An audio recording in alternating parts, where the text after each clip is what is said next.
Shalom, shalom, Israel. First and foremost, I want to give all honor, glory, and praise unto YAHAWAH, SHAMAIWAN, that will honor to the elders and apostles, great millstone. Shalom to the mighty Akim, Wathim, who are diligently waiting to be delivered from this foul captivity. This is Brother Kawakab coming at you with another lesson. Shalom to the speckled bird that may look like the other nations, but are actually Yasharallah. This is Brother Kawakab coming at you with another lesson. And today's lesson is going to be on this. I'm not going to play the video, but just know that this video.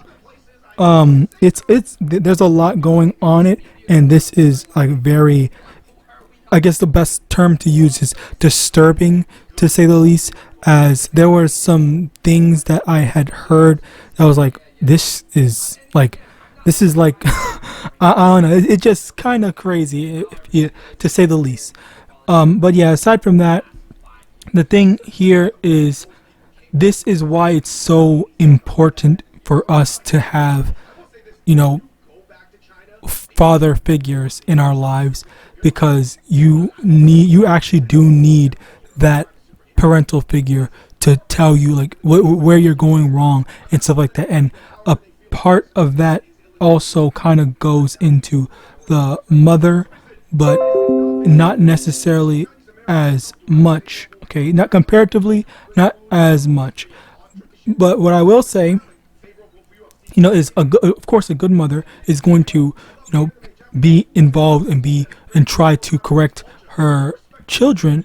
But the main thing that I really want to get into is how it can be very heartbreaking, to say the least, for if you don't have that proper figure, all right, to tell you what right and what's right and what's wrong, whatnot. So to get into some of these things, let's get into these precepts.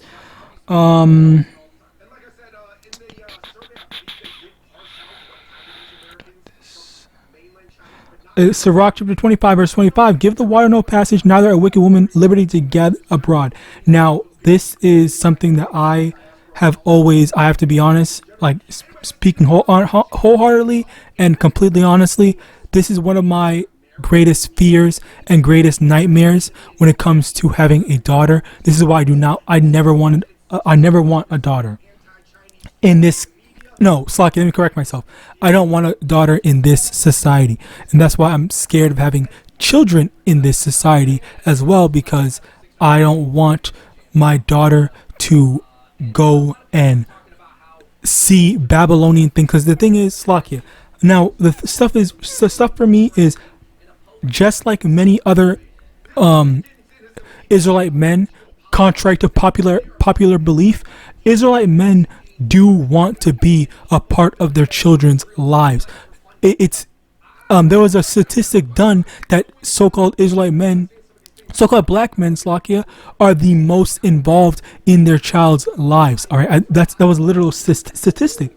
But everyone here's a stereotype. Oh, the black man is not in his kid's life, blah blah blah, and whatnot. Well, that's clearly not true, because there was a literal statistic done that said that so-called black people, and that's not even that accounts for men that are not with the women that they were with, or the women that they actually had said kids with. All right, so yeah, the father might not be married to the mother, but he might still say, okay, well, I'll have him on the weekends, or let me go give him money, let me go talk to him, let me go whatever. Like, these men will attempt to find a way. If not, they want to be in the lives. But I don't know if you are aware that a lot of times that the women, they keep the children away in order to get child support. All right, so as a result of that, that's where you have these absent fathers, quote unquote absent fathers, which is it's a result of the circumstances that's put upon them because of the women that push them away from their child's lives. All right, from their fathers, push the fathers away from their child's lives forcefully, where the men, they of course they want to try, they want to be a part, but then it's like, oh well, I can't do it, and you should. And a lot of TikTok has been showing you stuff that has happened where these men, they try to do something, and then they they fail because of the system.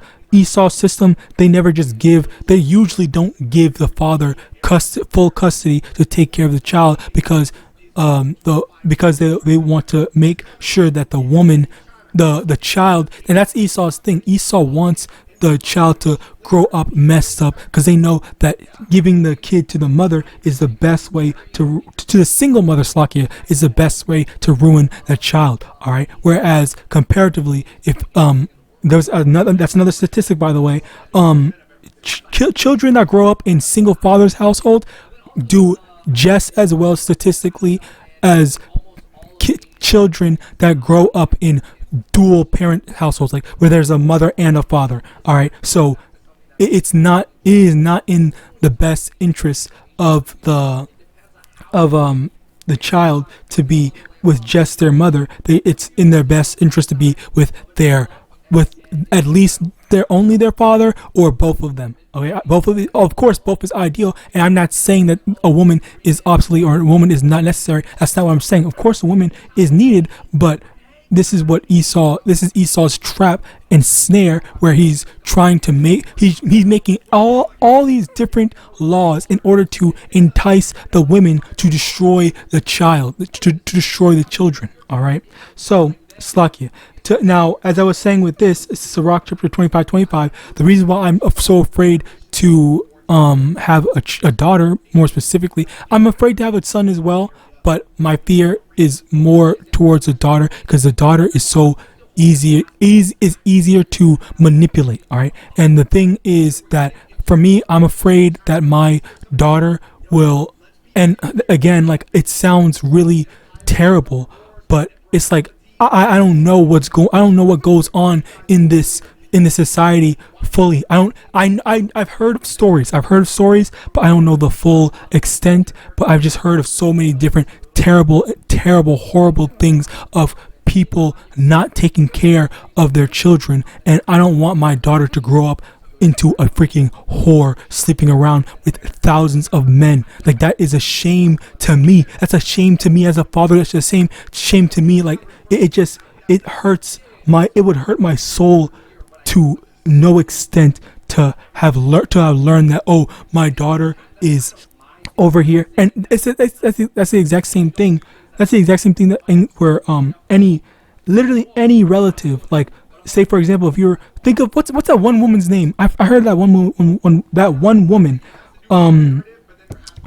Well, I'll just use this example of what's that one bitch's name? Riley Reid, I think. I think she has a kid, and she is a star, and she basically did her child has to grow up with the reality that his mother, the person which I don't know why you would have a child after that type of history, but that child has to grow up. I think it's a boy, has to grow up knowing that his mother is his mother's naked pictures, her ass, her everything is available to see online for freaking free.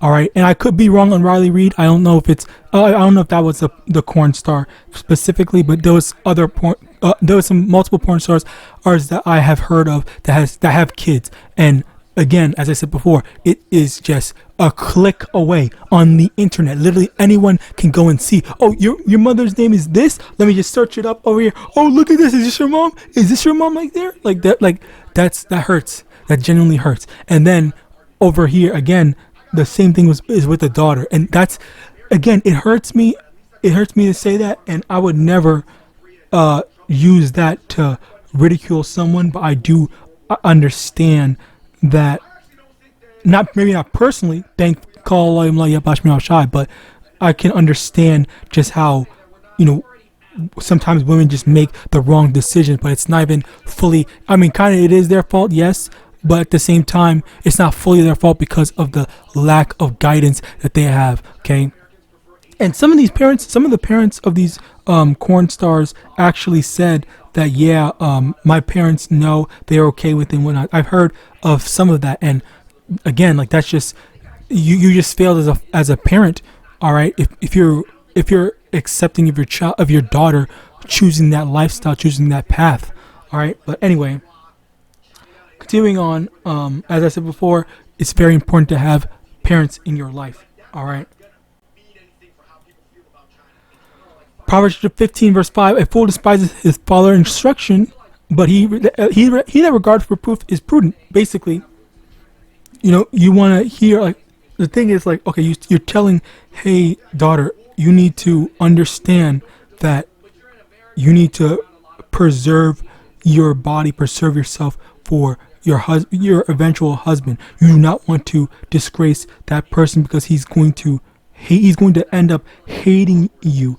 Hating you for if you choose to, what's it called, choose to be a corn star and stuff like that. And so and then it's like there's always gonna be that thing in his mind of like, wow, you are this is literally you, like this is you on the internet, literally getting plowed by 17 dudes in a row. All right, like that's how am I supposed to just accept that? And then there was this one corn star that was dating a dude. The dude said that he was fine with it, but then eventually he broke up with her because he's like, no, I can't take this. Like, I didn't think that this was how it was gonna be. Like, I don't want to be with you anymore. And then this dude, this corn star, who was, by the way, she was rich. All right, she was rich from all the stuff, or as rich as she was being a OnlyFans or whatever. She basically was belittling him and stuff like that. So it's like, well, you now on top of that, you're not only did you ruin the relationship with by doing corn, but you're also ruining the relationship by bringing all that baggage of being treated terribly by all these people, all these producers and directors and stuff like that, making you as a sexual object. And now you're projecting all that and insulting this dude that literally accepted you for, regardless of your terrible and ugly past. She literally humiliated him in front of everyone. Like, why would you? And Slocky, again, like, this is a result of the accumulation of the traumatic and disgusting and evil that is in this society, where, like, how can you truly accept or understand or acknowledge proper righteousness when everything that people are doing is just, well, I'm just going to keep on doing whatever I'm doing right now. All right, rather than acknowledging that, you know what, let me take a second to stop. Let me take a second to think. Let me take a second to, is what I'm doing the right thing? Am I not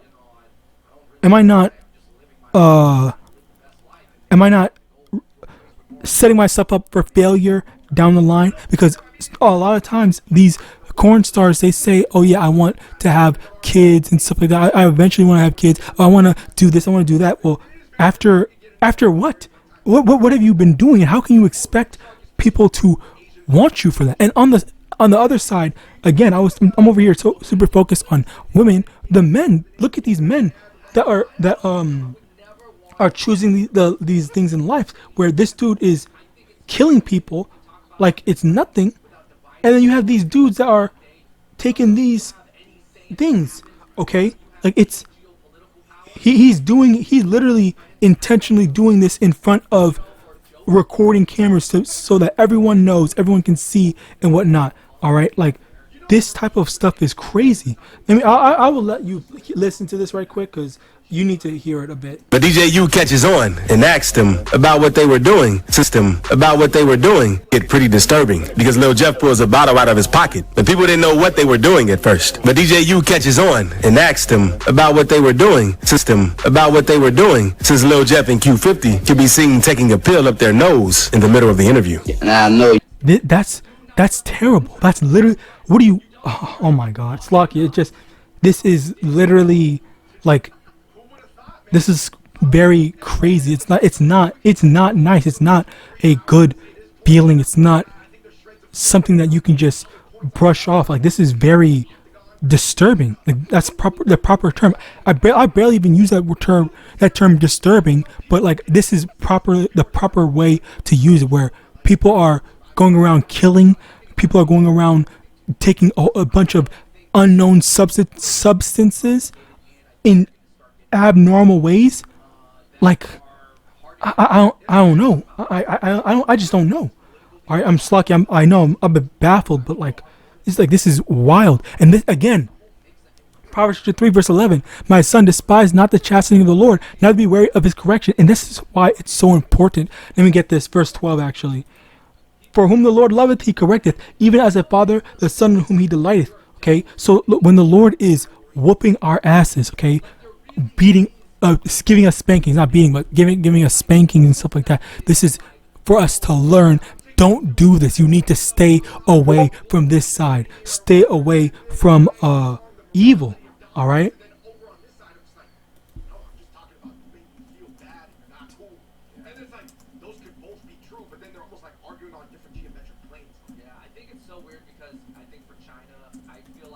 Slakia. So yeah, it's for us to stay away from evil. All right. This is very disturbing because the Lord. It's like the Lord is also a parallel. But say for example, your literal father, your blood father, catches you. Let's say your blood father catches you smoking, and then your blood father beats you with the belt and whatnot.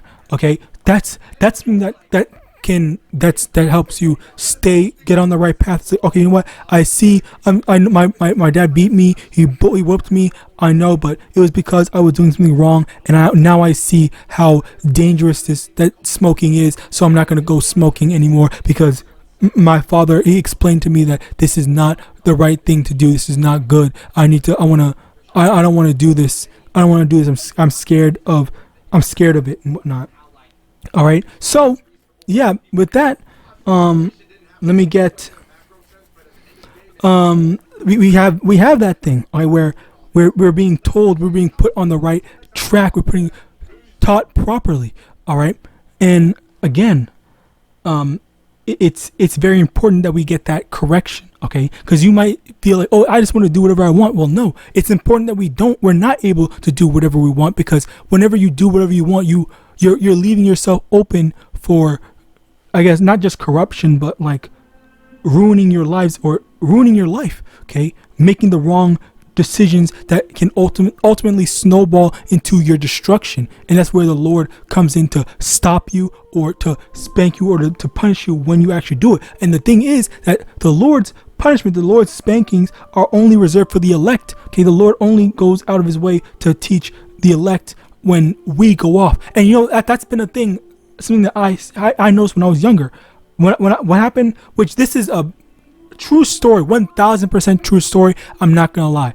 When I was a kid, I was in school. I remember there was a bunch of wheelchairs and stuff like that inside the gym or whatever, and we were obviously not supposed to touch them or play with them. They were doing some sort of some charity thing. My school was doing some sort of charity thing. I was with a bunch of other boys, and other boys were playing with the wheelchairs, and I was like, yeah, I'm definitely not going to do it. And I thought in my head, if I do that, a teacher's going to come in and I'm going to get in trouble. All right. And then someone said, hey, Kawakab, do you want to have a turn? And then I was like, no, I'm good, because I know I'm going to get in trouble or some bullshit's going to happen. And then he said, no, it's fine. You just go ahead and do it. And I'm like, okay, fine. I guess so. And then I sat down, I got on it, and lo and fucking behold, a teacher came in immediately while I was still on it. And I said, I fucking knew. And that's the thing. This was before I came into this truth. This was before I even knew barely anything on the scriptures. And this was before I had developed my personal relationship with YAHAWAH. And I'm over here thinking like, damn, like, of course I knew it. And then me and the kid that was pushing me on the wheelchair got in trouble, but nobody else got in trouble, because I was the only one that was seen on the freaking on the wheelchair playing this stuff. But everyone else got a turn. No one else got in trouble except for me and that kid that was pushing me. Okay, so that just goes to show And it's like that's the thing that extends to this, where if we did something, if we did drugs, oh, we're gonna get locked up, we're gonna do this, we're gonna do that. So that's why it's so important for us to abstain from making these mistakes, or abstain from doing these things that these people do. If I did something like this, I would probably get arrested frame one.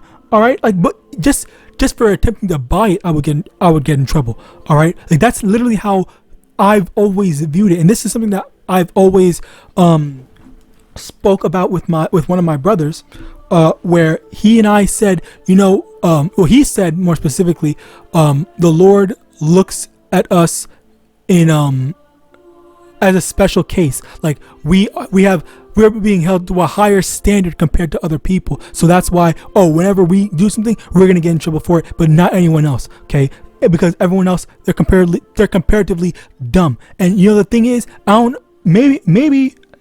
maybe you've experienced that same thing too. Maybe you feel like whenever you try to do something, it doesn't work out because you're not supposed to be doing it, but you did it anyway. Okay, but now as you're in this truth, you're able to come to that realization that, okay, you know what, I see where it is. I'm trying to do better now. All right. So yeah, that was just something that I wanted to share. But let's continue on.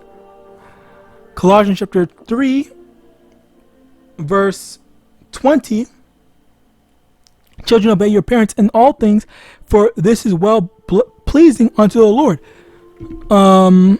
So yeah, basically, we need to follow after our parents, because our parents are trying their best to teach us and put us on the right track. But of course, so many people want to do their own things, and they get led astray. Or you don't allow yourself to be led astray.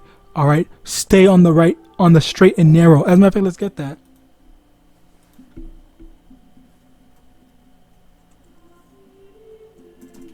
Fuck.